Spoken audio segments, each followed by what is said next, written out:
Every story হাজ এ Morrell. আমি যেতিয়া সৰু হৈ আছিলোঁ আমি সাধু কথা শুনি খুব ভাল পাইছোঁ। আমি ককা দেউতা বা আইতাক কওঁ যে আমাক সাধু কথা এটা ক'ব লাগে।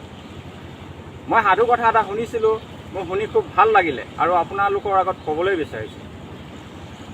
এজন মানুহে বজাৰলৈ গৈছিলে, বজাৰত সি ছাগলী এটা দেখি পালে। ছাগলীটো দেখি তাৰ খুব মৰম লাগিলে আৰু সি পুহিবলৈ ইচ্ছা কৰিলে। ছাগলীটো কিনি সি কান্ধতে তুলি ঘৰলৈ গৈ আছিল। ৰাস্তাত তিনিজন চোৰে দেখি পালে। তিনিজন চোৰে বুদ্ধি কৰিলে যে সেই ছাগলীটো মানুহজনৰ পৰা আমি ঠগি কেনে লৈ ল'ম বুলি। প্ৰথম চোৰটো গৈ কেনে মানুহজনক গৈ ক'লেগৈ, এই কুকুৰটো যে কান্ধত তুলি লৈ গৈ আছোঁ, কুকুৰটো মানুহে কি কান্ধত তুলি নিকেনে লৈ যায় নেকি? মানুহজনে ক'লে, নহয় এইটো কুকুৰ নহয়, এইটো ছাগলীহে হয়।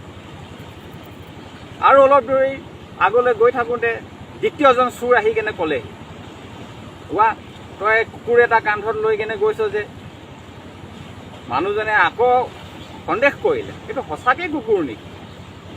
তাৰপিছতো সি কি কৰিলে, ঘৰলৈ গৈ থাকিলে। গৈ থকাৰ পিছত লাষ্টত একেবাৰে শেষত তৃতীয়জন চোৰ আহি কেনে ক'লেহি, এই কুকুৰ এটা কান্ধত লৈ কেনে গৈ আছোঁ, ইটিকিং কৰিলে।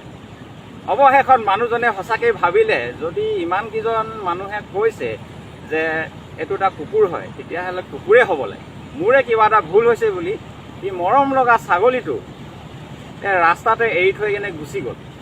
তাৰপিছত সেই তিনিটা চোৰে ছাগলীটো ধৰি কেনে মাৰি খাই পেলাই দিয়ে। প্ৰত্যেকটা সাধু কথাতে এটা শিক্ষা আছে। আজিকালি সংসাৰত এনেকুৱা ছাগলী চোৰ ঢেৰ ঘূৰি ফুৰে।